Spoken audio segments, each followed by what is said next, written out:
प्रत्येक सोमवार को कहीं ना कहीं एक विशेष मंदिर की भव्यता के बारे में आप लोगों को जानकारी देता रहा है। इसी क्रम में आज हम लोग आए हुए हैं ठटिया में कन्नौज टाइम्स टीम के साथ में। तो यहाँ के पुजारियों से बात करते हैं, जानकारी लेते हैं क्या कुछ इस मंदिर का इतिहास रहा है। कन्नौज जिले में एक ऐसा शिव मंदिर है जिसका वर्णन में देवराज इंद्र का नाम आता है। मंदिर के नाम में भी इंद्र का नाम जुड़ा हुआ है। हम बात कर रहे हैं कन्नौज जिले के ठटिया कस्बा स्थित प्राचीन इंद्रेश्वर नाथ धाम की। यह विशाल शिव मंदिर लोगों की आस्था का केंद्र बना हुआ है। सावन में बेलपत्र, धतूरा और फूल पत्तियों को लेकर श्रद्धालु यहाँ पहुँचते हैं और आस्था व लगन के साथ विधिवत पूजा करते हैं।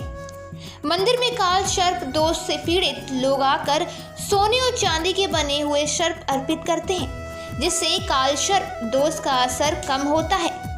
आइए सुनते हैं मंदिर को लेकर क्या कहते हैं पुजारी। 800 वर्ष पुराना मंदिर है और ये स्वयंभू शिवलिंग है।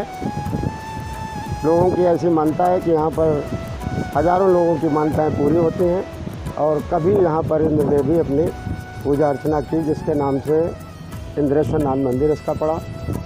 और बड़ी ही क्षेत्र लोगों के, क्षेत्रवासियों सबकी यहाँ पर जो है श्रद्धा जुड़ी हुई है, मनोकामनाएं पूरी होती हैं और दांत के शिवलिंग वो सर्प वगैरह ये यहाँ पर चढ़ाए जाते हैं। माने जो भी जिसकी मनोकामना पूरी होती है वो यहाँ पर अपना दांत का कुछ ना कुछ अपना चढ़ा करके प्रसादात वितरित करता है, पूजा आदि करवाते हैं।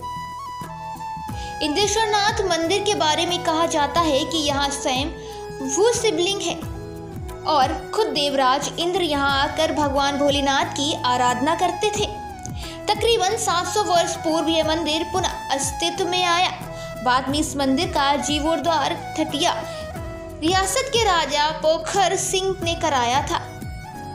मंदिर के प्रति राजा पोखर सिंह की आस्था को देखते हुए अंग्रेजों ने शिवलिंग को उखाड़कर फेंकने के आदेश दे दिए थे, लेकिन काफी खुदाई करने के बाद भी शिवलिंग को नहीं उखाड़ा जा सका, जिसके बाद अंग्रेजी सेना पर सांपों और बिच्छुओं ने हमला कर दिया था और फिर अंग्रेजी सेना को वहां से भागना पड़ा।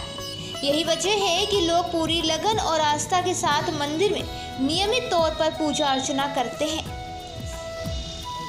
राजा पोखर सिंह का क्या योगदान है? राजा पोखर सिंह ने यहाँ अपना जीर्णोद्धार कराया, वो भी उन्हीं के यहाँ पर ये राज्य था और उस पर अंग्रेज़ों ने यहाँ पर अपने शासनकाल में यहाँ पर इनके ऊपर हमला किया, गड़ी ध्वस्त कर दी गई। शिवलिंग को भी तोड़ने का प्रयास किया गया, जहाँ यहाँ पर जो है सर्प और बिच्छू आदि बर्रैया वगैरह सब निकली और उनको यहाँ से भागना पड़ा। ऐसा जो है यहाँ के बुजुर्ग लोगों से जानकारी प्राप्त हुई। सबसे सरल और सबसे भोलेनाथ हैं ही, इसीलिए वरदानी और पंचाक्षरी मंत्र उनका है, ओम नमः शिवाय। इसमें ही सारी पूजा है और पूजा की विधि में लोग बेलपत्र, धतूरा, दूध और शर्फ ये इत्यादि भांग ये क्यों चढ़ाते हैं? इसके पीछे ये नहीं कि इनको प्रसाद के रूप में ग्रहण किया जाए। लोग भांग को प्रसाद ले लेते हैं, धतूरा प्रसाद में नहीं लेते हैं। इसके पीछे ये कि जो संसार की जितनी बुराइयां हैं, जो चीज़ें गंदी है, जो हमारे हित में नहीं, समाज के में, वो भोले बाबा ले लेते हैं। सावन में दूध चढ़ाने का अर्थ ये इसलिए है कि सावन में दूध विषैला हो जाता है। हरी घास वाली जिसमें कीड़े होते हैं वो गायें जानवर खाते हैं और उनसे वो विषैला होता है, इसलिए सावन भादों में दूध आम आदमी के लिए मना किया गया पीने के लिए, तो वो उनको भोलेनाथ को चढ़ा दिया जाता है। जो चीज़ें वैसी हैं, यही उनकी विधि है। जो जिसे श्रद्धा हो उसे आपसे चढ़ाए, तो पूजन करे सच्चे मन से, पंचाक्षरी मंत्र का जाप करे, यही उनकी विधि है। भोलेनाथ का सर्प जो है ये इनका एक प्रमुख आभूषण है, इसलिए उससे बहुत प्रसन्न होते हैं, जिससे उनकी जो मनौती करते हैं उनकी सारी कामना पूर्ण होती है। काल सर्प दोष का भी कोई? हाँ, काल सर्प दोष यदि है किसी को तो वो भी यहाँ चढ़ाया, उसका काल सर्प दोष बिल्कुल समाप्त हो जाता है। अच्छा, सावन में भगवान भोलेनाथ ने सारे संसार की रक्षा की थी। उस जो कालकूट विष उत्पन्न हुआ था, तो उससे लोगों ने इनकी विशेष पूजा अर्चना प्रारंभ की, बड़ी श्रद्धा रख करके।